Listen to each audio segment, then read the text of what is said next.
Assalamualaikum warahmatullahi wabarakatuh. Kali ini kita akan membahas materi ekonomi bab 4, ya. Sekarang kita bahas materi indikatornya proses terbentuknya harga keseimbangan pasar. Sekarang kita lihat KD yang kita bahas ini adalah KD 34, yaitu mendeskripsikan terbentuknya keseimbangan pasar dan struktur pasar. Adapun indikator yang akan kita bahas adalah indikator 347, lanjutan dari indikator sebelumnya, yaitu menentukan proses terbentuknya harga keseimbangan pasar. Kita melihat pengertian dari harga keseimbangan. Harga keseimbangan adalah harga yang terbentuk pada titik pertemuan kurva permintaan dan kurva penawaran. Keseimbangan terjadi ketika kuantitas yang ditawarkan oleh produsen sama dengan kuantitas yang diminta oleh konsumen pada harga tertentu. Ini adalah harga keseimbangan. Jadi di mana pada harga tertentu atau pada harga yang sama, jumlah barang yang ditawarkan dan yang diminta itu sama. Sekarang kita melihat contoh pembentukan harga keseimbangan berdasarkan tabel. Di sini ada tabel permintaan beras, di mana tabel permintaan beras di sini kita lihat pada kondisi A harga 1.800, permintaannya adalah 10.000. Kemudian harga pada kondisi B harga per kilogramnya 1.600 ya, menurun, permintaannya meningkat menjadi 15.000 kg. Kemudian pada kondisi C juga demikian, per kilogramnya 1.400, permintaannya naik menjadi 20.000. Kemudian pada kondisi D dan E juga harga barang menurun, ya, semakin menurun, permintaan juga semakin naik. Jadi sesuai dengan hukum permintaan, semakin menurun harga barang, maka permintaan semakin naik, harganya turun, maka permintaan naik. Sekarang kita lihat tabel penawaran. Jadi untuk melihat harga keseimbangan tadi, kita harus melihat permintaan dan penawarannya, titik pertemuan antara permintaan dan penawaran. Jadi sekarang kita lihat tabel penawaran beras. Harganya sama ya, pada kondisi A 1.800, jumlah penawarannya 30.000. Pada saat kondisi B harga turun menjadi 1.600, maka penawaran menurun menjadi 25.000. Begitu juga pada kondisi C, D, dan E. Semakin menurun harga barang, maka semakin menurun pula jumlah penawarannya. Sesuai dengan hukum penawaran, di mana semakin menurun harga, maka semakin menurun pula jumlah barang yang ditawarkan. Nah, ini slope-nya positif ya, hubungannya positif. Hubungan antara harga dan penawaran hubungannya adalah positif. Semakin menurun harga, semakin menurun jumlah yang ditawarkan. Kalau permintaan, dia negatif, hubungan antara harga dengan permintaan. Semakin turun harga, semakin naik jumlah barang yang diminta atau dibeli. Jika kita satukan tabel ini, karena kita mau melihat titik keseimbangannya, maka tabelnya sekarang kita lihat kondisi ABCD, kemudian harga yang sama antara permintaan dan penawaran dari 1.800, 1.600 sampai 1.000, dan jumlah permintaan tadi naik ya, jika harganya turun, jadi dia jumlahnya juga akan naik pada kondisi A, B, C, dan E. Di sini kita lihat penawaran berkebalikan dengan permintaan. Penawaran semakin turun harga barang, maka jumlah barang tawarkan semakin menurun. Nah, sekarang kita mau lihat di mana titik keseimbangannya, di mana permintaan dan penawaran sama. Nah, ini adalah di kondisi C. Sudah saya bedakan warnanya, di mana harga 1.400, permintaannya 20.000 dan penawarannya 20.000. Sementara untuk kondisi A itu ada surplus penawaran sebesar 20.000 kg. Itu perbedaan antara permintaan dan penawaran. Ini dari titik penawaran. Jadi surplusnya 20.000, 10 ke 30. Kemudian pada kondisi B itu juga surplus penawaran, yaitu 10.000 kg. Dari permintaan 15.000, sementara penawarannya 25.000. Kemudian ini titik keseimbangannya sama ya, sama permintaan dan penawaran sama pada harga 1.400. Kemudian pada harga 1.200 ini surplus permintaan, di mana lebih besar permintaan daripada penawaran. Kemudian pada harga 1.000 juga ini surplus permintaan, lebih banyak permintaan daripada penawaran, itu sebesar 20.000. Tabel ini kita buat dalam bentuk grafik, maka kita akan membuat satu-satu dulu, kalaupun digabung juga boleh. Nah, ini untuk memudahkan kita memahami. Jadi kita pisahkan dulu mana grafik permintaan beras dan mana grafik penawaran beras. Ini dia. Jangan lupa ketika kita buat grafik, kita buat dulu garis dan garis horizontalnya. Kita untuk P atau price, kemudian untuk garis horizontalnya adalah key atau kuantitas. Nah, ini jumlah barang kuantitasnya dari 10.000, 15.000, 20.000, 25.000, dan 30.000. Harga 1.000, 1.200, 1.400, 1.600, dan 1.800. Berdasarkan tabel tadi, kita lihat kondisi A, di mana harga 1.800, jumlah barang yang diminta adalah 10.000. Ketika kondisi B, itu harganya menurun, jumlah barang diminta menaik jadi 15.000. Kemudian pada harga 1.400, kita buka titiknya, dia di 20.000, 1.200 harganya, jumlah diminta 25.000, 1.000 ke 30.000. Misalnya adalah negatif ya, dari kiri atas ke kanan bawah, menurun. Dari kiri atas ke kanan bawah. Kemudian untuk grafik penawaran, kurvanya seperti ini. Jadi kita buka titik untuk kondisi A tadi ada 1.800, itu jumlah yang ditawarkan dari 30.000. Ketika kondisi B itu harga menurun 1.600 dan jumlah yang ditawarkan juga menurun. Kondisi C juga demikian, D dan E juga demikian. Semakin menurun harga barang, maka semakin menurun jumlah barang yang ditawarkan. Nah, kita tinggal menghubungkan aja titik-titiknya dari 1.200 kemana, 1.000 ke 10.000. Jadi dia slope-nya dari kanan atas ke kiri bawah. Jadi harga dan jumlah barang. Ketika kita satukan grafiknya, ini dampak permintaan dan penawaran. Jadi intinya tadi adalah di harga 4. Di harga atau di P 1.400, jumlah barang yang ditawarkan dan yang dibeli, jumlah barang yang diminta dan yang ditawarkan itu sama, yaitu 20. Nah, dia titik keseimbangan. Dari kurva permintaan, nah ini kurva penawarannya. Nah, dia titik equilibrium, mana harga 1.400 diminta dan ditawarkan adalah 20. Kemudian kita lihat di mana letak dari surplus tadi ya. Untuk surplus penawaran berarti posisinya di atas keseimbangan. Ini adalah kelebihan dari penawaran. Surplus penawaran di atas keseimbangan itu sebesar 10 ke 30, itu ada 20. Kemudian untuk melihat surplus permintaan, dia berada di bawah keseimbangan, itu di antara 10 dan 30 tadi. Jika tabel grafik ini kita mau melihat posisi surplus penawaran dan surplus permintaan, jadi bisa kita lihat di sini ya, kita buat dua tabel aja, kita buat dua grafik, kalau kita satukan juga boleh. Nah, ini untuk surplus penawarannya berada di atas titik keseimbangan, yaitu 10 dan 30, jadi ada surplusnya tadi 20. Kemudian di surplus permintaan berada di bawah keseimbangan, itu 20 juga surplus permintaannya. Ingat ya, surplus penawaran di atas keseimbangan dan surplus permintaan di bawah keseimbangan ini. Di berapa selisih permintaannya. Kemudian kita akan menghitung harga keseimbangan melalui rumus atau melalui fungsi permintaan dan penawaran. Jadi melalui fungsi permintaan dan penawaran, kita juga bisa menghitung berapa harga keseimbangan. Kalau tadi adalah menghitung berdasarkan tabel dan grafiknya atau kurvanya. Jadi untuk menghitung harga keseimbangan dengan fungsi permintaan dan penawaran, rumusnya adalah QD sama dengan QS. QD ini untuk fungsi permintaan dan QS adalah fungsi penawaran. Jadi untuk menentukan harga keseimbangan, kita harus menyamakan fungsi QD dan fungsi QS. Sekarang kita lihat contoh. Di sini ada fungsi permintaan dinyatakan dengan QD sama dengan 43 PD. Sementara fungsi penawaran dinyatakan dengan QS sama dengan 2 PS. Jadi QD ini adalah untuk fungsi permintaan, demand ya, dan fungsi penawaran adalah QS atau sub B. Kemudian diminta di sini hitunglah kuantitas dan harga pada keseimbangan pasar. Jadi disuruh hitung berapa Q-nya, QS-nya, dan berapa PD-nya dan berapa PS-nya ini. Bagaimana caranya? Kita lihat, kita masukkan aja ke dalam dan ada dua pertanyaan di sini, menghitung kuantitas dan harga, Q dan P-nya. Kemudian buat kurva yang menunjukkan jumlah dan harga keseimbangan pasar. Jadi sekarang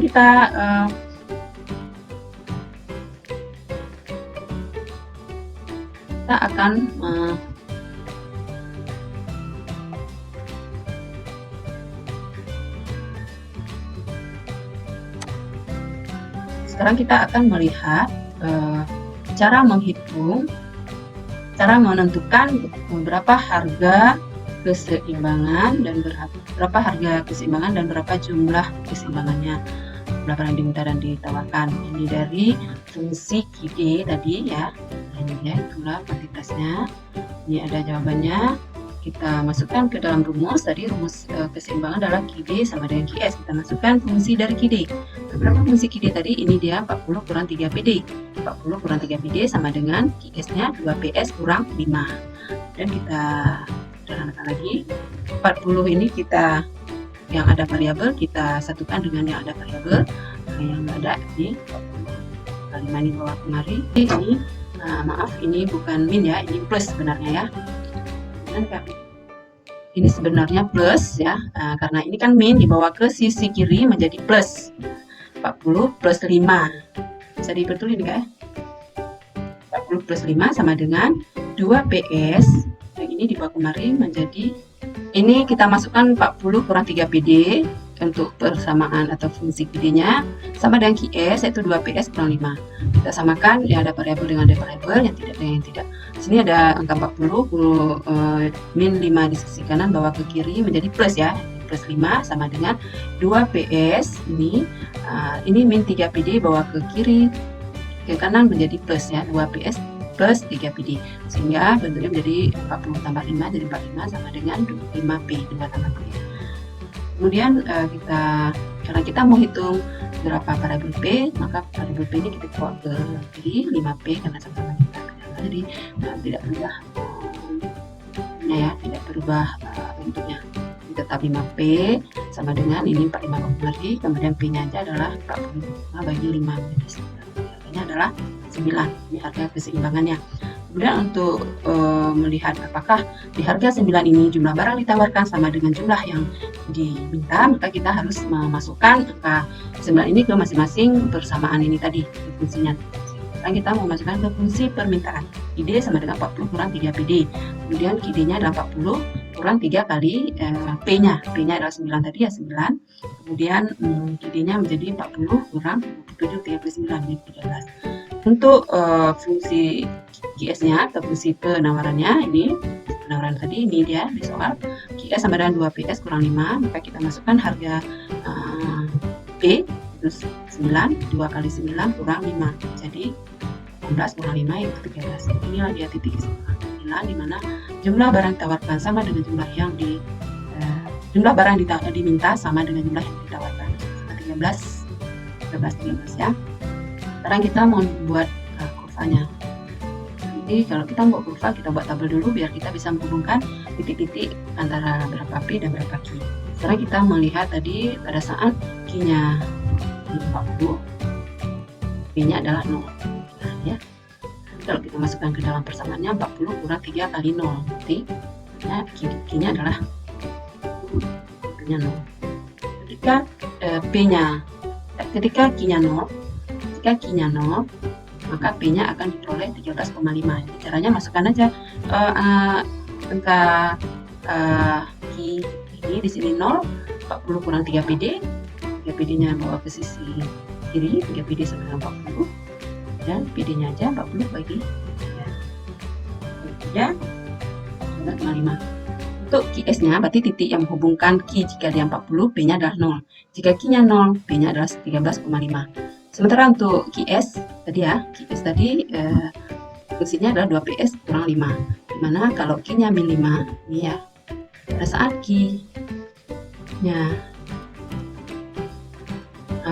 Q-nya min 5, berarti P-nya berapa? 0 ya. Karena 2 kali 0 adalah 0, kurang 5, min 5. Kemudian pada saat Q-nya 0, ini Q0, berapa P-nya? Ya, jadi caranya sama ya, hitung.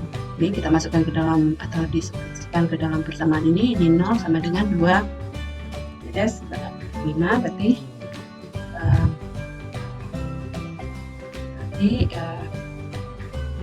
P-nya 0, Q-nya 0 sama dengan 2 PS 5, 2 PS sama dengan 5 bagi 2. 5 bagi 2 adalah 2,5. Kita gambarkan. Jadi seperti ini bentuk kurvanya. Jadi tadi titik keseimbangannya di sini ya. Ini 9 dengan 3. 3 plus harga 9, maka yang di adalah ini adalah fungsi dari penawaran. Ini adalah upah permintaan. Ini kita hubungkan, harus ada hubungan antara P dan Q. Ini pada saat Q-nya di 2,5, pada saat Q-nya 40, ya, Q-nya 40, maka P-nya 0. Pada saat I-nya 0, maka P-nya adalah, pada saat Q-nya 0, P-nya adalah 13,5. Ini 13,5 ya, seperti lain. Kita melihat pengaruh pajak terhadap keseimbangan pasar. Ini contoh bagaimana pengaruh pajak terhadap keseimbangan pasar. Jika ada pajak, yang berubah adalah penawaran ya. Ada harga penawaran. Jika pajak ditetapkan oleh pemerintah, maka yang berubah di sini adalah untuk harga penawaran, di penawaran ya. Mari kita lihat contoh. Fungsi penawaran sebelum pajak adalah QS sama dengan BP tambah A. Maksudnya, misal pemerintah menetapkan pajak sebesar T rupiah per unit, maka fungsi penawarannya menjadi QS sama dengan B kali PS kurang T. Jadi itu akan berpengaruh terhadap harga jika ada pajak. Plus A, mana kita lihat contoh di sini.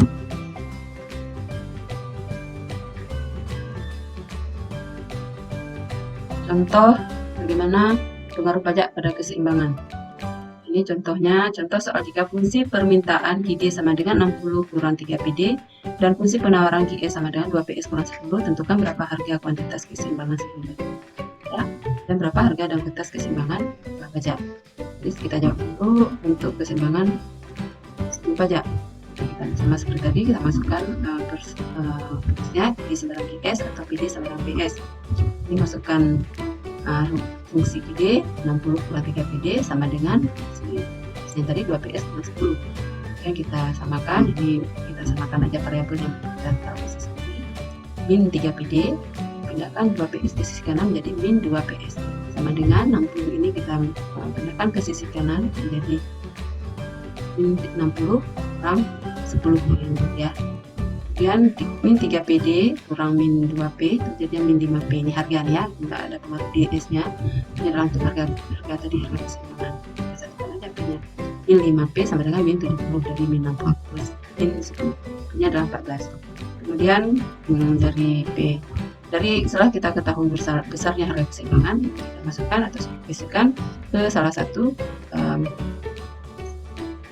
fungsi. Nah, sekarang kita masukkan ke fungsi QD aja. Kalau kita masukkan ke fungsi QS juga nanti hasilnya sama. QD sama dengan 60 kurang 3 PD. QD sama dengan 60 kurang 3 kali P-nya tadi 14. Jadi QD-nya adalah 18. Jadi keseimbangan pasar sebelum pajak terjadi pada Q 18 dan P-nya 14. Nah, di pada 14 jumlah barang diminta 18 dan yang ditawarkan juga 18. Jadi, kalau kita masukkan ke fungsi QS juga hasilnya 18.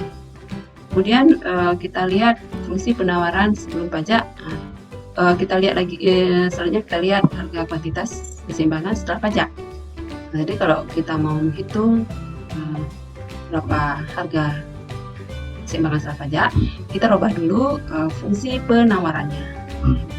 Penawaran tadi dari soal 2 PS, penawaran ini 2 PS kurang 10 jika QS-nya ini BP tambah plus A sesuai dengan rumus tadi ya. Nah, penawaran ini QS itu BP tambah A berarti A-nya itu nilainya adalah nilai A-nya adalah min 10. Sementara nilai B-nya adalah 2 ini ya, nilai B-nya di sini. Sesuai dengan penawaran. Ini nilai B, ini nilai A. A min 10, B-nya 2. Kemudian sehingga fungsi penawaran sesudah pajak itu akan berubah. Ini dia. Jika kita masukkan ke dalam rumus fungsi penawaran setelah pajak, rumusnya ini QS sama dengan B kali PS kurang T plus A. T ini adalah pajak.